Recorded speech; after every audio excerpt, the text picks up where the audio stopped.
Hey, we got an email. Engagement today.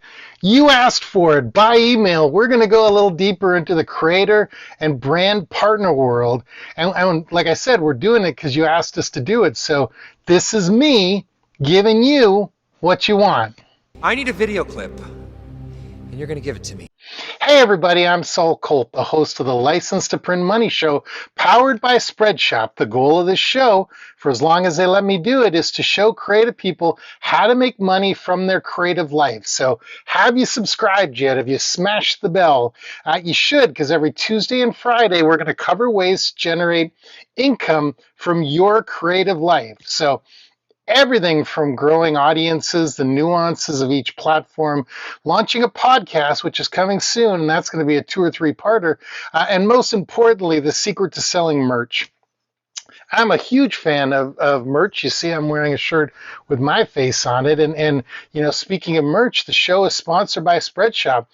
I've had a Spreadshop for over a decade, and in my opinion, they're the very best online solution for selling all kinds of merch like clothing, bags, really anything.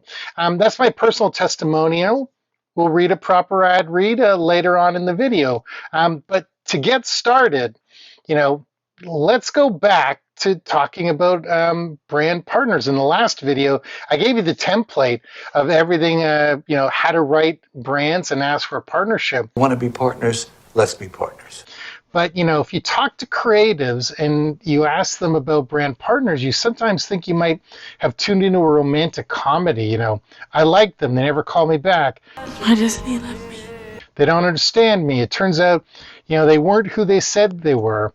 You know, like many developing relationships, creators and brands go on a journey that begins with, you know, when they match. You know, you match with each other. It continues through some trials and tribulations, and hopefully everybody reaches a happy ending. I think you are saying, sir, that there might be a happy ending for everyone. There's little doubt that the rise of creators is disrupting marketing. Over the past few years, advertisers have noticed creators' innate ability to engage their audience, and influencer marketing has become a critical part of a successful marketing program. eMarketer estimates that spending on influencer marketing will exceed $6 billion in 2023, and that's a growth of 23%.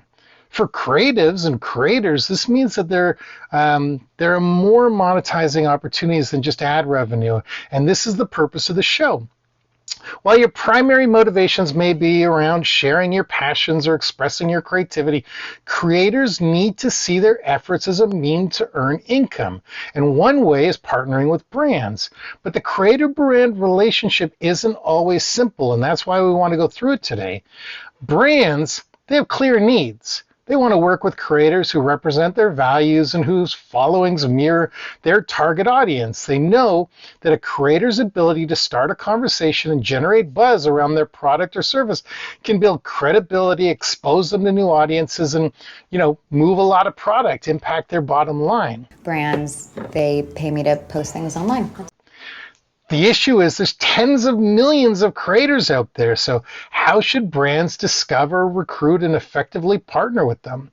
And similarly, creators have needs. You know, hearing from interested brands is really exciting, and you know, you've worked hard to build your following, and you're keenly aware that, you know, what you promote needs to feel authentic to your audience. But, you know, your creators, you guys, you might receive outreach from multiple brands, and they may not always know who you are. You may not know who they are, what they sell, or what they stand for. And honestly, let's be honest, brands aren't always clear about expectations, how much they're willing to pay, you know, what their goals are. And when a creator-brand partnership works, it can have long-term benefits for both parties. But when it doesn't work, both sides lose time and a little faith in humanity. Okay, maybe not faith in humanity. That's being dramatic, but it really does suck. And, you know, this reminds me, I recently read a survey that reinforced the value that creators place on working with brands. But just how the brand needs to feel good about the partnership, it works both ways, because brands can shake off one bad choice. It's not to be missed. It's called Bud Light. It's so good. Unless you're Bud Light. But a creator can really ruin the built-up trust that their audience and trust, really ruin the built-up trust with their audience, and trust takes a lot of time to return. One more failure, and I'm ruined. The survey also said that many creators feel brands don't always take the time to understand their needs. Brands show up in their DMs and they fail to follow up. They send vague and rushed requests. They don't deliver on promises of compensation. Ultimately, the reward may not be worth the cost. Great relationships take effort from both sides, and they need to be a mutually beneficial collaboration. It's like dating. You have to swipe right to find your perfect match. And sometimes you need to sleep with a few people that you're not going to brag about to your parents. But the goal is to find that thing that feels really good. And that's what we're trying to do with creators and brands. So creators, they thrive in the social world. This is where they live. A whopping 51% prefer communication through social media DMs during collaborations. They're like social butterflies in a digital garden. So brands, if you're sliding into people's DMs, do it with grace and charm. And always be clear. Clarity is the name of the game. When brands reach out, one of the things I would hope they would do is be very clear about expectations.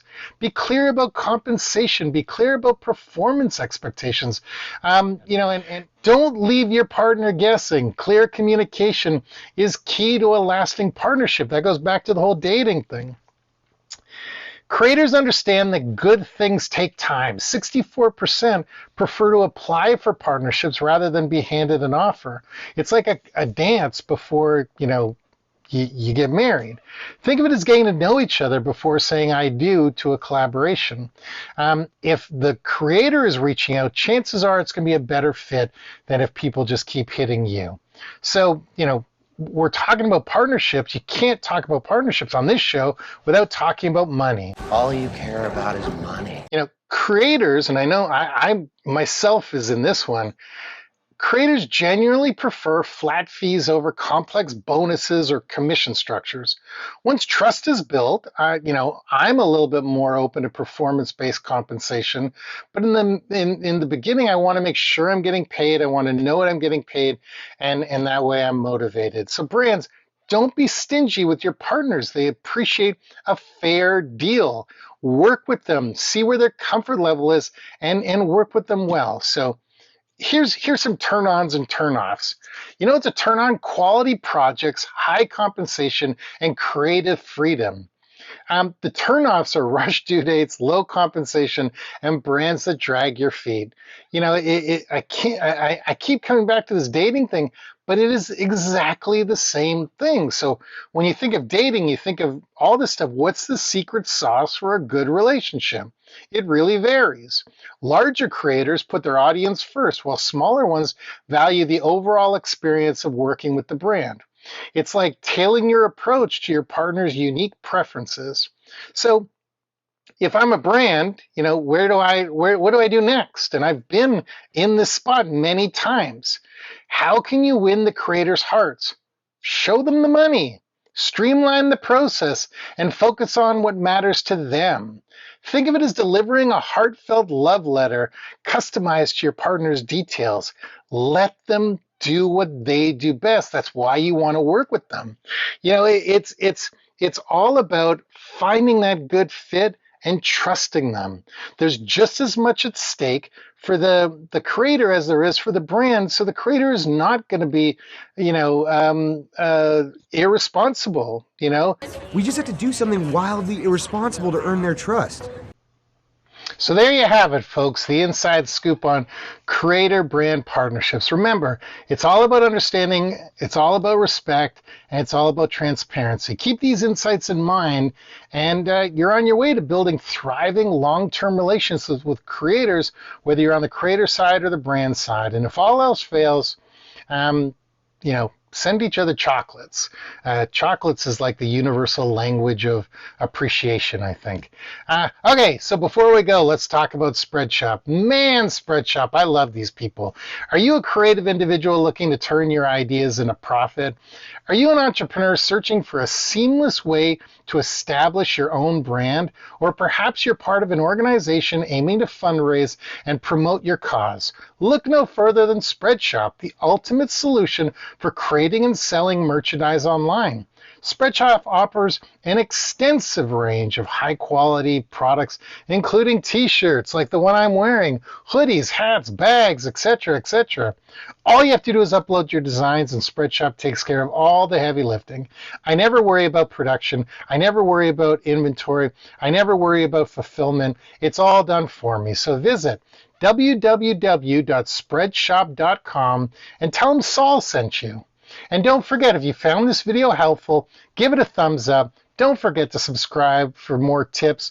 And until next time, keep dreaming big.